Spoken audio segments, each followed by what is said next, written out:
Corona की महामारी ने अर्थव्यवस्था को काफी नुकसान पहुंचाया है। लोगों की आर्थिक स्थिति पर भी इसने काफी असर डाला है। इस संकट में कई लोगों की नौकरी चली गई तो तमाम को सैलरी में कटौती का सामना करना पड़ा। हालात अब भी नाजुक बने हुए हैं। दिनों दिन कोरोना के मरीज बढ़ रहे हैं। दावे के साथ कोई नहीं कह सकता कि कब अर्थव्यवस्था पटरी पर लौटेगी।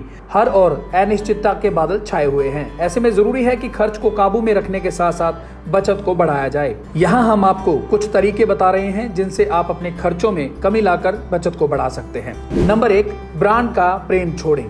हम ब्रांडेड प्रोडक्ट से इसलिए ज्यादा प्यार करते हैं क्योंकि इनमें क्वालिटी का भरोसा होता है। हालांकि इसकी कीमतें ज्यादा देनी पड़ती हैं। प्लान अहेड वेल्थ एडवाइजर के सीईओ विशाल धवन कहते हैं कि अक्सर ब्रांडेड प्रोडक्टों को इसकी तुलना किए बगैर खरीद लिया जाता है कि वे क्या अतिरिक्त बेनिफिट ऑफर कर रहे हैं। ब्रांडों के लिए केवल तभी ज्यादा कीमत दें अगर आपको साफ दिख रहा है कि वे कुछ अतिरिक्त बेनिफिट दे रहे हैं। ज्यादातर बड़े रिटेल चेन और ऑनलाइन पोर्टल कम कीमतों में जेनरिक प्रोडक्ट ऑफर करते हैं।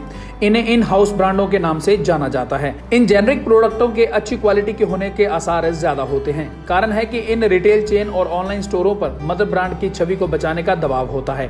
ये अच्छी क्वालिटी के प्रोडक्ट बेच रहे हैं या नहीं, यह सुनिश्चित करने के लिए आप पहले थोड़ी मात्रा में इन्हें मंगवा सकते हैं। जांचने परखने के बाद इनका इस्तेमाल शुरू किया जा सकता है। नंबर 2, क्रेडिट कार्ड का करें सही इस्तेमाल। अक्सर क्रेडिट कार्डों को अनाप शनाप खर्च के पीछे का कारण बताया जाता है। हालांकि यही कार्ड कई तरह के बेनिफिट भी ऑफर करते हैं। शर्त यह है कि इन्हें सही तरीके से इस्तेमाल किया जाए। चूंकि अक्सर क्रेडिट साइकिल के अंत होने के 15 दिन बाद पेमेंट की बारी आती है, इसलिए हर खरीद के लिए करीबन 15 से 45 दिनों का क्रेडिट पीरियड मिलता है। सही मायनों में क्रेडिट कार्ड आपको बैंक की तरफ से दी जाने वाली एक सुविधा है जो पहले खर्च करने और बाद में उसे चुकाने की सहूलियत देता है।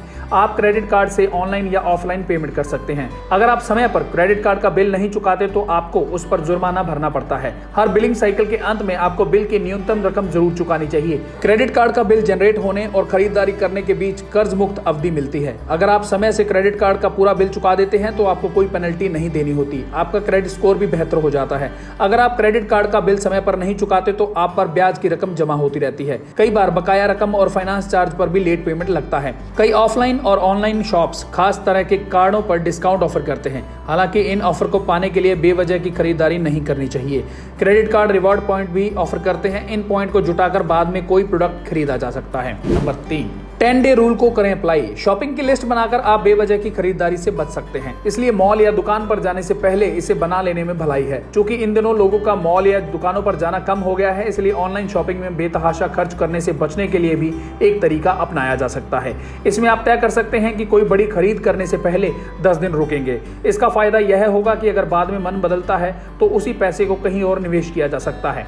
यह बचत और खर्च का बेहद कारगर तरीका है। बचा, टेलीकॉम बिलों को कंट्रोल में रखें। बीते 1 से 2 साल में आपके टेलीकॉम बिल जरूर नीचे आए होंगे। टेलीकॉम कंपनियों के बीच प्रतिस्पर्धा को इसका श्रेय दिया जा सकता है। अगर ऐसा नहीं हुआ तो आपको इस पर अंकुश लगाने के लिए निश्चित ही जरूरत है। संभव है आप अब भी बहुत पुराने प्लानों का इस्तेमाल कर रहे हो। वर्क फ्रॉम होम के चलते बिजली, टेलीफोन और इंटरनेट का खर्च बढ़ सकता है। अमेज़न प्राइम, नेटफ्लिक्स के चलते भी यह बढ़ सकता है। ऐसा नहीं है कि आप इन सबको बंद कर दें, लेकिन इन सेवाओं को देने वालों की छटनी कर आप काफी बचत कर सकते हैं। नंबर 5, किराए पर अंकुश लगाएं। किराए पर जो लोग रहते हैं उनके लिए कॉस्ट घटाने के 2 तरीके हैं। इनमें सबसे आसान दूसरे घर में शिफ्ट कर जाने का है। सेबी पंजीकृत निवेश सलाहकार हर्ष रूंगटा कहते हैं कि ज्यादातर लोग इन दिनों घर से काम कर रहे हैं। यह ट्रेंड आगे भी बने रहने की उम्मीद है। ऐसे में कार्यस्थल के करीब स्थित महंगे घर से कुछ दूरी पर सस्ता घर लिया जा सकता है। दूर दराज के इलाकों में कम पैसे में ज्यादा अच्छा घर मिल जाता है। दूसरा विकल्प मकान मालिक से किराया घटाने के लिए कहना है। उनसे कहा जा सकता है कि अस्थायी रूप से ही सही, लेकिन किराए में राहत दी जाए। अगर आपके मकान मालिक के साथ संबंध अच्छे हैं तो निश्चित ही इस विकल्प के बारे में सोचा जा सकता है। नंबर 6, ब्याज लागत को घटाएं। जैसे किराए के मकान में रहने वालों के लिए किराया बड़ा खर्च होता है, वैसे ही अपने घरों में रहने वाले लोगों के लिए भारी भरकम हाउसिंग लोन की ईएमआई बड़ा खर्च है। वहीं कार, एजुकेशन, पर्सनल लोन इत्यादि जैसे कर्ज भी ब्याज का बोझ बढ़ाते हैं। आपका पहला कदम सभी महंगे लोनों को साफ करने का होना चाहिए। इसके लिए घर की तिजोरी में बंद पड़े सोने का इस्तेमाल किया जा सकता है। गोल्ड लोन पर ब्याज दरें अमूमन पर्सनल लोन, कार लोन इत्यादि से कम होती हैं। इससे महंगे कर्जों को उतारा जा सकता है।